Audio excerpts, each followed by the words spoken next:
Mes chers amis, il faut savoir que quelquefois, on aimerait bien transformer notre conjoint. On voit que notre conjoint a certains problèmes, a certains défauts. On aimerait bien réussir à transformer l'autre, à le corriger. Et généralement, lorsqu'on a envie de corriger l'autre, lorsqu'on a envie de le transformer, on se sert d'un moyen qui généralement ne marche pas du tout. Ce moyen-là, c'est le reproche. On vient voir l'autre et on lui fait des reproches. Tu sais, tu fais cela et c'est pas bien, et ça fait 1000 fois que je te le répète, et plus je te le répète, plus on dirait que tu fais exprès. Et on fait des reproches. On pense que grâce aux reproches, on va réussir à corriger l'autre. Et souvent, l'expérience prouve que c'est tout le contraire. Plus on fait de reproches, moins ça marche. Alors, on parlera, Bezrat Hashem, bientôt des reproches. Comment faire des reproches constructifs? Mais il faut savoir, puisque jusqu'à présent on parlait des compliments, que par l'intermédiaire du compliment, on va pouvoir obtenir beaucoup plus que par le reproche. Comment ça se fait? J'aimerais ici ouvrir une petite parenthèse qui concerne l'éducation, mais vous allez voir comment ce conseil-là concerne la vie tout entière. J'ai surpris un enfant à voler quelque chose. J'ai surpris un enfant à faire quelque chose d'interdit. Quel est le premier réflexe de tout parent digne entre guillemets de ce nom? On punit l'enfant. Donc, on crie un petit peu sur l'enfant, il y en a qui vont donner une petite claque à l'enfant, une petite fessée, il y en a qui vont le punir, lui confisquer quelque chose. Et après ça, généralement, qu'est-ce qu'on fait? On convoque l'enfant dans notre bureau et on commence à lui faire une leçon de moussard pendant 1 heure entière. Le père devient un grand conférencier, un grand orateur, et commence à dire à son fils: « Tu sais, mon fils, tu as volé. Tu sais combien c'est grave de voler. Tu sais combien Hachem a horreur des gens qui volent. Et d'ailleurs, Rav un tel dit ceci et cela. Et d'ailleurs, dans tel Gemara, il y a écrit ceci et cela. Et le Rambam écrit ceci et cela. » Et on commence à faire énormément de moussard à notre enfant. Pourquoi tu as volé? C'est pas bien de voler, c'est méchant, c'est mauvais, c'est horrible. Est-ce la bonne façon d'éduquer nos enfants ou pas? Est-ce que c'est comme ça qu'on va faire de nos enfants des personnes qui ne volent pas, des personnes qui au contraire font le bien, procèdent du bien, ou pas? Alors je peux vous dire que la plupart des personnes, malheureusement, commettent cette erreur. Ils punissent l'enfant, et ensuite, si c'est des parents bien intentionnés, qui veulent investir dans l'éducation de leurs enfants, ils vont prendre l'enfant, et pendant 1 heure, ils vont lui faire du moussard. L'un des très grands pédagogues en Israël, d'une grande notoriété, reconnu de tous, qui s'appelle le Rav Yechiel Yaakovzon, dit que c'est très mauvais de faire ça. Pourquoi? Dit le Rav Yaakovzon: mon enfant a volé, d'accord. Il faut le punir, d'accord. Punis-le. Tu as volé, c'est pas bien, je veux pas que tu récidives, donc je te punis. Comme ça, je te dissuade de réitérer un tel acte. Ça, c'est bien, il n'y a pas de problème. Dit le Rav, mais lorsque on convoque l'enfant, et que pendant 1 heure, on lui fait du moussard, à ce moment-là, on va obtenir l'effet inverse. Pourquoi? Lorsque je prends mon enfant, et que je lui dis maintenant, je vais te faire des reproches, immédiatement, premier réflexe, il se bouche les oreilles. Même s'il n'ose pas se boucher les oreilles parce qu'il a peur de notre réaction, mais en tous les cas, intérieurement, il n'est pas en disposition d'écoute. Il n'a aucune envie d'écouter. Il sait qu'il va devoir maintenant passer un mauvais quart d'heure. Il sait que c'est un moment dans lequel ça ne va pas être sympa, ça ne va pas être agréable, mais il n'a pas le choix, il va être obligé d'écouter. Quand à ce moment-là, je dis à mon fils un reproche, tout d'abord, je n'obtiendrai pas l'effet que je souhaitais puisqu'il n'écoutera pas, il n'a pas envie d'écouter. Il fait semblant qu'il écoute, mais il n'écoute pas. Il n'est pas avec moi ici. Mais pire que ça, dit le Rav Yaakovzon, je risque malheureusement de le faire haïr la Torah. Pourquoi? Il sait maintenant qu'il est dans un mauvais moment, une mauvaise circonstance. Et moi je dis, tu sais, la Torah dit ceci, et le Rambam dit cela, et les Rabbanim disent ça, et tu sais, Hachem, il a horreur de cela. Mais là, c'est un moment où il n'a pas envie d'écouter. Il sait que je suis en train de le descendre. Donc automatiquement, dans son esprit, association d'idées, il va se dire, ah d'accord, la Torah elle est saoulante, hein, la vérité. Voilà, j'ai volé, voilà ce qu'on me dit maintenant, et le Rambam, et machin, etc. C'est un mauvais moment maintenant pour l'enfant. Si à ce moment-là, je lui mêle plein d'enseignements de nos maîtres, l'enfant il va dire, les enseignements de mon maître, ça m'a saoulé. Ça m'embête, ça me dérange. Ça va à mon encontre. J'ai pas envie. Et l'enfant, au fur et à mesure des années, il va développer en lui l'idée que j'aime pas la Torah. Pourquoi à chaque fois qu'on lui a parlé de Torah, c'était à des moments où il était répréhensible. Vous comprenez bien qu'il n'aime pas la Torah. Alors comment on doit faire? Il faut bien malgré tout lui faire passer le message. Dit le Rav Yaakov Zon et tous les autres éducateurs, il n'y a aucun problème. Aujourd'hui, il a volé, d'accord, je lui ai donné une fessée, si je pense qu'il faut donner des fessées aux enfants, ou je l'ai puni, je l'ai grondé, je l'ai disputé, d'accord. Maintenant, je vais attendre une occasion où il va bien se comporter. Je vais attendre une occasion où, au contraire, au lieu de voler, il va donner à quelqu'un d'autre. Il va donner de l'argent à la tzedaka. Il va prêter un objet à son frère. À ce moment-là, je vais le convoquer dans mon bureau. Et je vais lui dire, mon chéri, tu sais que tu as fait quelque chose d'exceptionnel. Tu as pris quelque chose qui t'appartenait et tu l'as partagé avec quelqu'un d'autre. Tu sais combien Hachem aime ça. Et regarde, il y a écrit dans nos maîtres que celui qui fait ça, combien c'est grand. Et quelle est la récompense que tu vas recevoir grâce à ça? Tu sais combien Hachem, ça lui a fait plaisir cet acte. Un petit acte, de rien du tout. Hachem, il adore ça. Tu sais combien tu es monté à l'estime d'Hachem. Tu sais combien je t'apprécie. À ce moment-là, l'enfant sait que je suis en train de le complimenter. Il sait que je suis en train de faire son éloge. À ce moment-là, il ouvre grand ses oreilles. Et même s'il fait semblant qu'il n'écoute pas parce qu'il est trop flatté, il fait semblant, mais il écoute très bien. Il n'a qu'une envie, c'est qu'on insiste sur la grandeur de ce qu'il a fait. À ce moment-là, qu'est-ce qu'on gagne? Il est en disposition d'écoute. Il va écouter. Il sait que je suis en train de, non pas lui faire la morale, non pas lui montrer que c'est un nul, mais au contraire, que je suis en train de lui complimenter pour ce qu'il a fait. Là, le terrain est préparé. Il est en disposition d'écoute. Et tout ce que je vais lui dire, il va l'écouter. Je peux ouvrir même une parenthèse et lui dire, tu vois comment c'est bien ce que tu fais de donner aux gens. Tu sais, il y a des gens qui font l'inverse, qui volent des choses qui ne leur appartiennent pas. Mais toi, Baruch Hashem, tu fais l'inverse. Toi, une chose qui t'appartient, tu l'offres à l'autre. Pas comme ce que les gens font quelquefois, qui volent des objets qui ne leur appartiennent pas. Je n'ai pas besoin de lui dire, c'est ce que tu as fait toi hier ou avant-hier, non. Que je ne lui dise pas. Il est en disposition d'écoute et comprendra de lui-même combien c'est grave de voler. Et si à ce moment-là, je veux lui dire, et d'ailleurs les gens qui volent, combien Hachem les a en horreur, et combien ceci, et voilà ce que nos maîtres enseignent. Et là, au contraire, il aimera le moussard. Parce que c'est un moussard que je lui ai dit à un moment où il voulait écouter. Un moment où ses oreilles étaient grandes ouvertes. Un moment où il savait que j'étais en train de le valoriser. Ça, c'est un moussard qui marche. C'est comme ça qu'il faut qu'on éduque nos enfants, mes chers amis.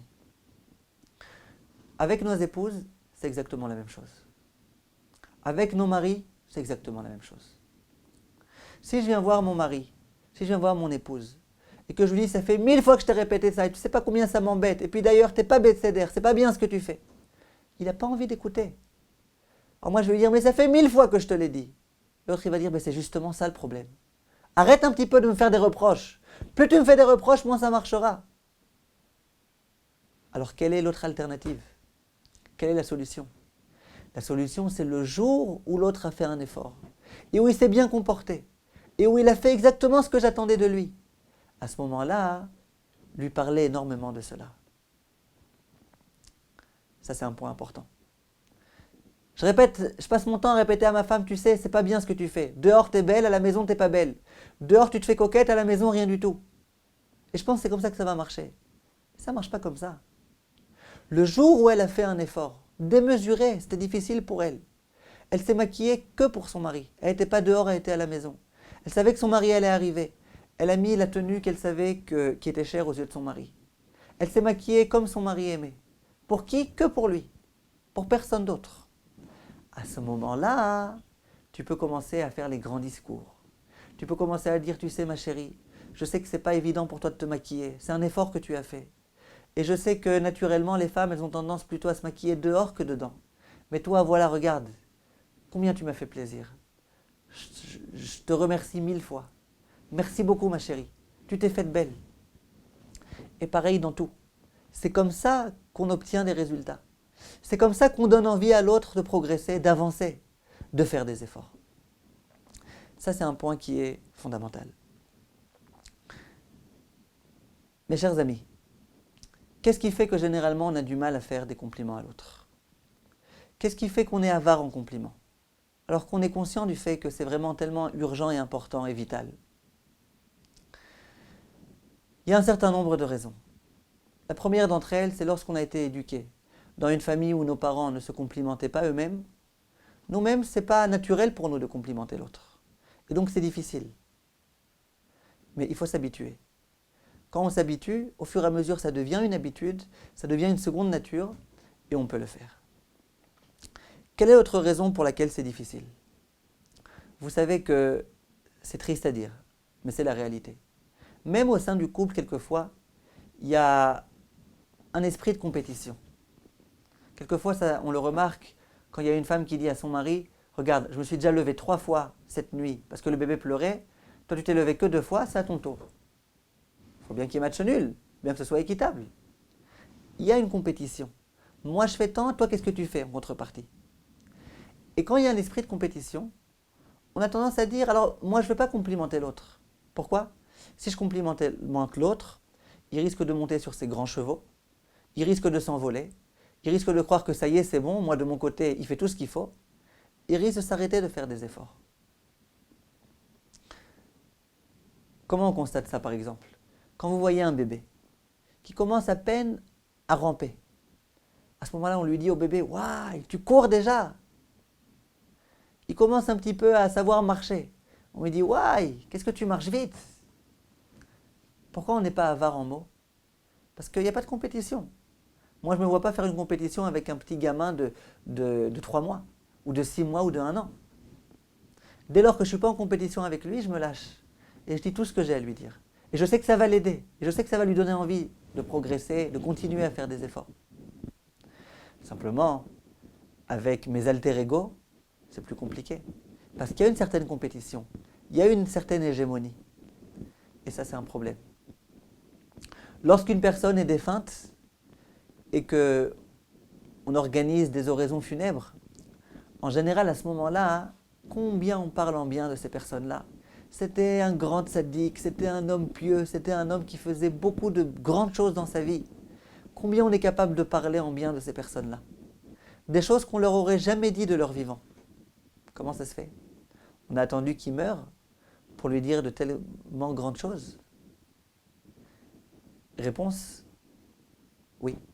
Tant qu'il était en vie, c'était d'une certaine façon quelqu'un qui faisait compétition avec moi. Qui allait être le plus grand, lui ou moi? Dès que je sens qu'il y a compétition, je ne suis pas capable de le complimenter, de lui faire son éloge. Dans la mesure où il est mort, ça y est, il est mort, c'est fini, il n'y a plus de compétition. Maintenant, moi, je pourrais le dépasser. Donc là, je me lâche et je me permets de parler. Lorsqu'on comprend qu'au sein du couple, ça ne doit pas être une compétition, référez-vous au premier cours qu'on a donné. Lorsqu'on fonde une famille, on fonde une entreprise. L'entreprise de telle famille qui doit réussir, il ne doit pas y avoir de compétition. Dans cette mesure-là, ça marche beaucoup mieux.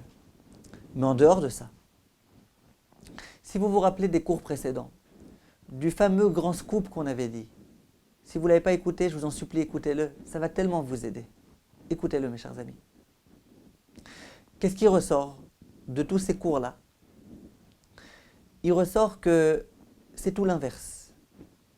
Moi, j'ai peur que si jamais je dis à ma femme que j'apprécie beaucoup les efforts qu'elle fait, eh ben, elle va s'envoler.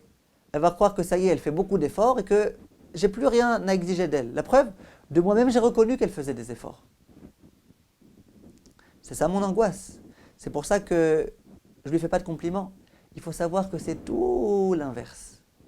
Plus je lui ferai de compliments, plus elle se sentira bien, plus l'atmosphère à la maison sera positive, plus elle fera, plus elle aura envie de faire.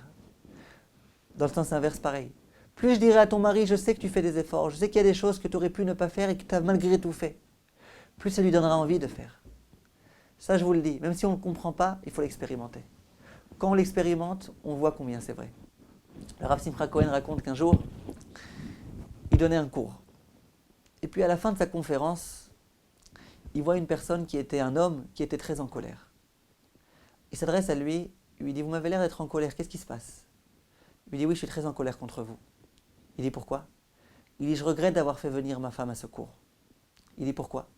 Il dit maintenant avec tout ce que vous dites, et qu'en plus il faut la complimenter, et que vraiment c'est important, et ben elle va monter sur ses grands chevaux, et comme on dit en hébreu, itari meta'af. En hébreu il y a une expression qui dit, elle va lever son nez. Genre elle va monter sur ses grands chevaux, elle va lever le nez, et puis ça y est, j'aurai plus rien à lui dire. C'est toujours elle qui devra avoir raison. Il dit, ben voilà, je suis fâché, j'aurais mieux fait de ne pas venir. J'aurais pas fait de compliment à ma femme, au moins elle n'aurait pas levé son nez. Le Rav, il était embêté, il était déjà fatigué. Ça faisait 1 heure et demie de conférence qu'il venait de donner. Il n'avait pas la force maintenant de lui expliquer combien c'était faux ce qu'il était en train de dire. À ce moment-là, il y a un autre qui prend la parole et qui dit, oui Rav, ce monsieur a raison. Le Rav dit, ah bon? Et il était angoissé, il se dit quoi? Peut-être que cet homme-là a convaincu maintenant toute l'assemblée qu'il ne faut surtout pas faire de compliments. Il dit oui, ce monsieur a raison.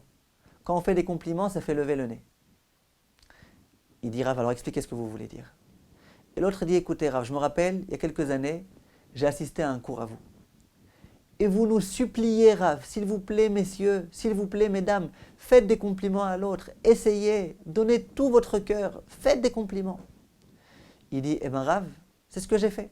Je suis sorti de ce cours, j'étais décidé et résolu à faire des compliments. Eh bien je peux vous dire Rav, j'ai fait des compliments sans arrêt. Et je peux vous dire Rav, c'est vrai. Elle a levé le nez. Pas son nez à elle, son nez à moi. Autrement dit, Rav, c'est vous qui avez raison. Quand on fait des compliments, ça fait lever le nez. Mais pas le nez de l'autre, notre propre nez à nous. Ça veut dire, ça nous fait à nous monter sur nos grands chevaux. Quand on donne à l'autre ce dont il a besoin, quand on n'est pas égoïste, quand on n'est pas avare en compliments, quand on fait des compliments à l'autre, eh ben l'autre il est joyeux. Il est joyeux, il est prêt à faire. Il est prêt à faire, tout le monde gagne. C'est ce qu'il faut qu'on sache. Si je pense qu'en faisant des compliments à l'autre, l'autre il va se dire, bon, alors ça suffit, ça y est, j'ai suffisamment donné, il faut qu'on sache que c'est faux. Au contraire, l'autre il se sentira bien, l'autre il sentira qu'on apprécie les efforts qu'il fait, et ça lui donnera envie de faire davantage d'efforts. Autre point qui fait que quelquefois on n'a pas envie de faire des compliments, c'est que Baruch Hashem, on est tous des hommes honnêtes. Et donc, qui dit honnête, dit ne pas être hypocrite, ne pas tenir des propos mensongers. Et quelquefois, on a l'impression que c'est un petit peu malhonnête. Je dis à ma femme, écoute, j'aime beaucoup, j'apprécie beaucoup, machin, hein, c'est pas moi. Moi, je suis un homme qui ne fait pas de compliments. C'est pas tout à fait moi de faire des compliments. Et puis en plus, quand je vais faire des compliments à l'autre, alors l'autre, il va bien sentir que c'est pas tout à fait moi. Et il y a ici un petit peu un manque de vérité. On frôle ici le mensonge. Et puis en plus, l'autre, il risque de croire que c'est pas vrai ce que je lui dis. Alors qu'est-ce qui se passe ici, mes chers amis? Il faut savoir tout d'abord, et ça c'est vrai, qu'il ne faut pas exagérer les compliments. Si l'autre, je prends un point dans lequel il est nul et qu'il ne fait aucun effort, et que je commence à mentir, tu sais combien je vois que tu fais des efforts, ça c'est du mensonge. C'est du mensonge et ça n'aidera pas. L'autre, il n'a pas besoin de sentir qu'on se moque de lui. L'autre, il a besoin de sentir qu'on est attentif à ses efforts. Donc bien sûr, il ne faut pas exagérer. Ça c'est évident. Mais dans les efforts que l'autre fait, il faut être capable de lui montrer les efforts qu'il a fait. Et retenez ce principe, mes chers amis. En général, quand on donne de l'honneur à une personne, cette personne-là l'accepte. Ça paraît peut-être pas être évident, mais c'est évident. Quand je donne de l'honneur à quelqu'un, même si moi-même je pense que cet honneur n'est pas tout à fait mérité, l'autre, ne vous inquiétez pas, il l'accepte sans problème. Quelquefois, ça s'exprime même de façon pas très belle. Ça arrive quelquefois, par exemple, qu'on organise des dîners de gala. Et il y a la table d'honneur, dans laquelle il y a tous les éminents rabbinim qui s'asseyent. Ça arrive quelquefois qu'il y ait, par exemple, un cas qui s'est produit, un homme très riche, qui dit, regardez, moi je suis prêt à donner 100 000 € à votre institution, mais à une condition, que vous m'asseyez à côté du grand rabbin. En général, les rabbinim de l'institution disent, il n'y a pas de problème. Tu veux être assis à côté du grand rabbin, on t'assiera à côté du grand rabbin. Mais a priori, c'est un petit peu ridicule. Les personnes qui vont voir une table dans laquelle il n'y a que des rabbinim, et à côté, il y a un homme, ignorant en Torah, qui est juste très riche. Et quand en plus on sait qu'on l'a assis là-bas parce qu'il a voulu être assis là-bas, c'est un peu risible, non? Ça fait de la peine. Ça fait de la peine. Mais pourtant, lui, il va s'asseoir là-bas à côté des rabbinim, et il va se sentir être honoré. Ça dépasse l'entendement. Mon entendement me dit que tu ne vas pas être honoré, les gens ils vont se moquer de toi. Les gens ils vont dire quoi, tu t'es acheté une place à quelques milliers d'euros. Moi quand je regarde ça, je me dis cet homme-là est risible, il fait de la peine. Mais lui-même, tout l'honneur qu'on lui a donné, il l'accepte sans aucun problème. Moi je comprends très bien que ma place est ici. J'ai eu de l'honneur, je l'ai accepté. Généralement mes chers amis, quand on donne de l'honneur à quelqu'un, même quand on pense soi-même que cet honneur n'est pas tellement mérité, l'autre, ne vous inquiétez pas, il l'accepte sans aucun problème. J'ai jamais vu une femme ou un homme qui se sont plaints qu'on leur ait fait un compliment, qui venait du fond du cœur et qui sentaient que ce n'était pas mérité. En général, ce n'est pas le cas. Tu fais un compliment, l'autre il l'accepte. Quelquefois, ça arrive qu'on fasse un compliment par exemple à sa femme et on a l'impression que la femme elle n'aime pas les compliments. Par exemple, je dis à ma femme, tu sais, je vois que tu t'es fatiguée, etc. Tu as préparé un bon plat. La femme, elle dit quoi? Tu sais, tu as préparé un bon plat. Non, c'était pas bon. Alors l'homme, il devient fou. Je comprends pas. Je dis à ma femme que c'est bon. Le Rav, il nous a appris que c'était important de faire des compliments. Je lui dis que c'était bon, il me dit non, c'était pas bon. Ou l'homme, il dit à sa femme, tu sais, t'es belle, t'es jolie.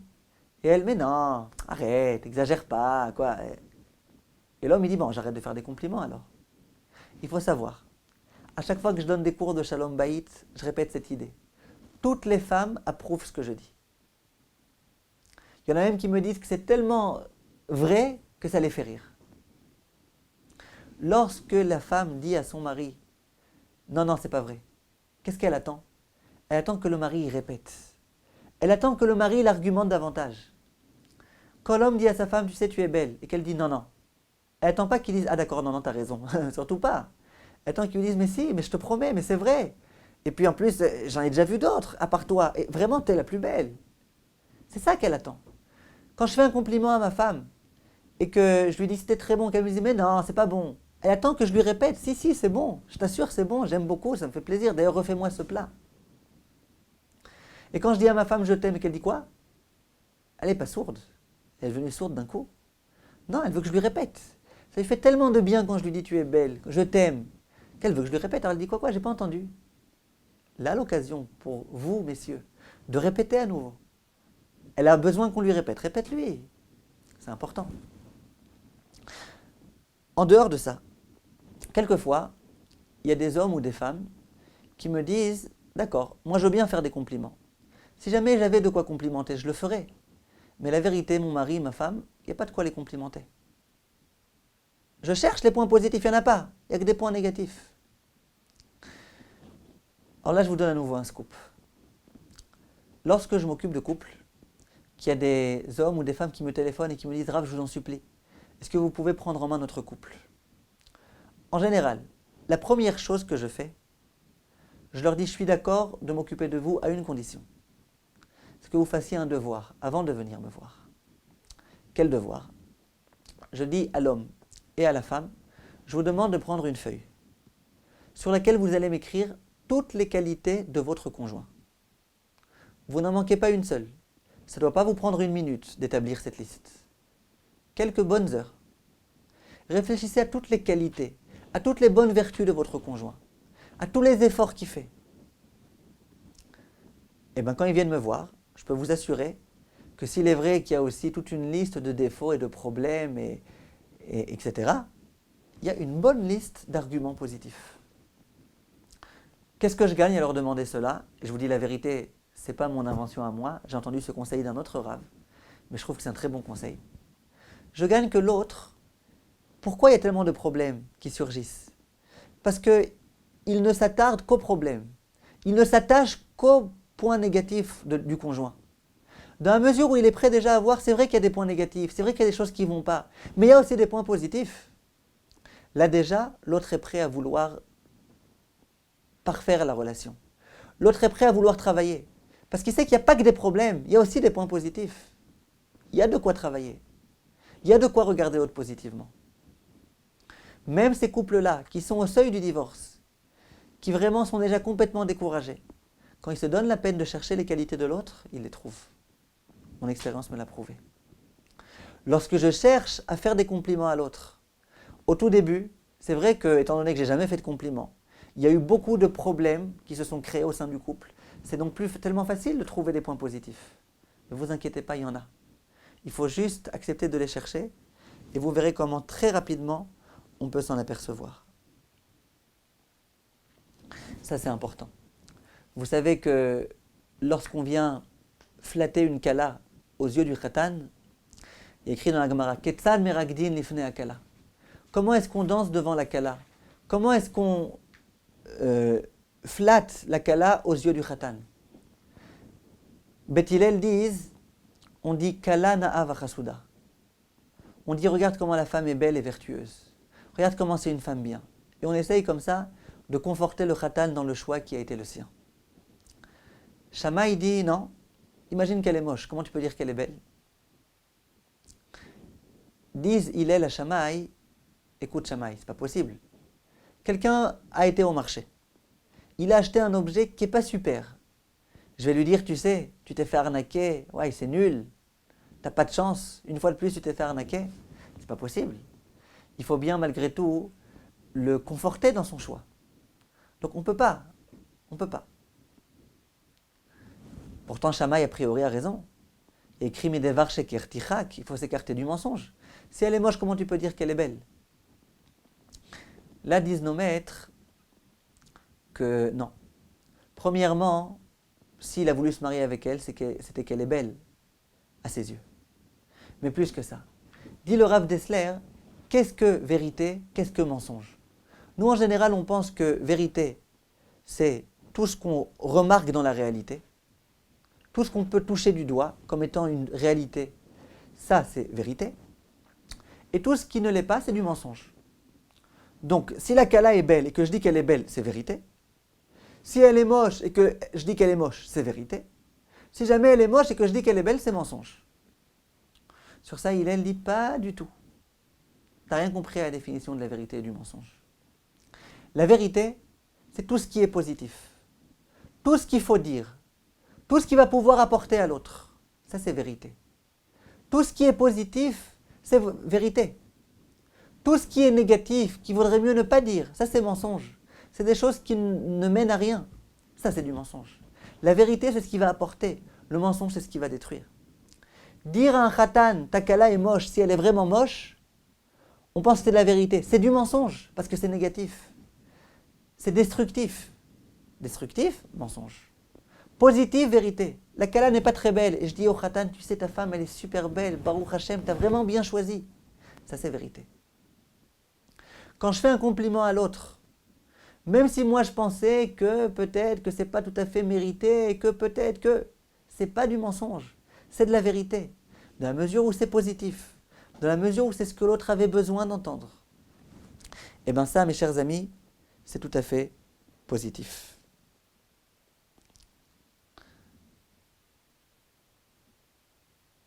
Ça, c'était un point qui était vraiment fondamental et qu'il faut absolument connaître.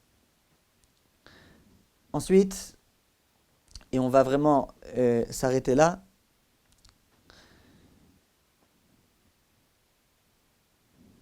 le Shammai, qu'on connaît comme étant un homme qui était makpid.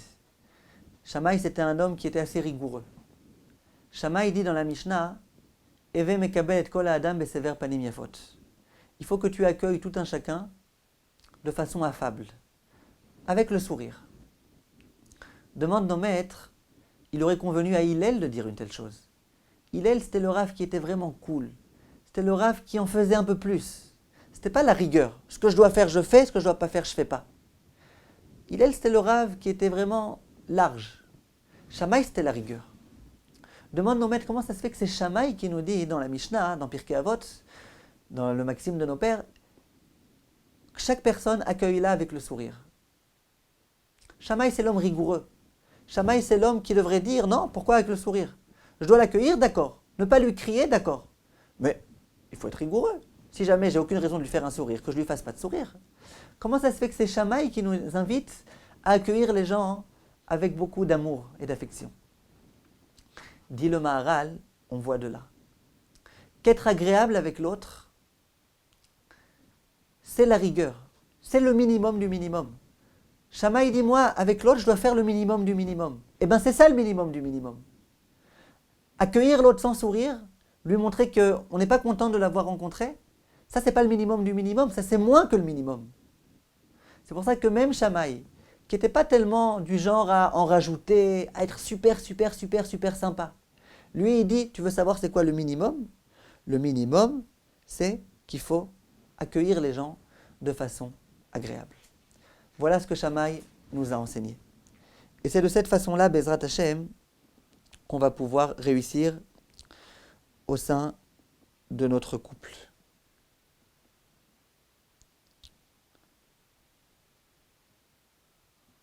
Voilà, je pense que je vous ai dit tout ce que j'avais à vous dire, pour cette fois-ci en tous les cas. Si on a bien compris toute la leçon, les compliments, c'est quelque chose d'urgent, c'est quelque chose d'important, il faut les dire à l'autre. Et lorsqu'on s'habitue à faire des compliments à l'autre, on a tout à gagner.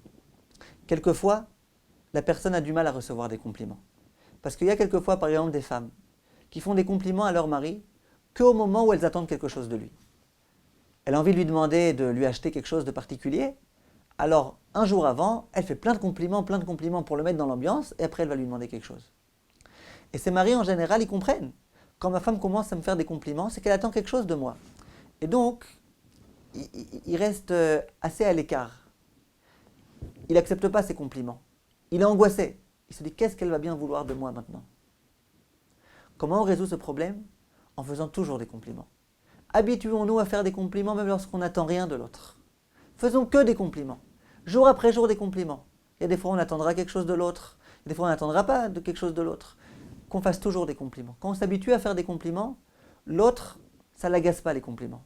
Pour l'autre, compliment, ce n'est pas synonyme de on va attendre quelque chose de moi. Pour l'autre, compliment, ça sera on complimente parce qu'on a envie de bien vivre ensemble. Et vous verrez, mes chers amis, que grâce aux compliments, toute l'atmosphère au sein de la famille va progresser de façon prodigieuse. Voilà, je vous remercie de votre attention. Essayez de le faire et vous verrez combien ça sera dans votre avantage à tous. Kol Tov et à très bientôt. Merci de votre attention. Au revoir.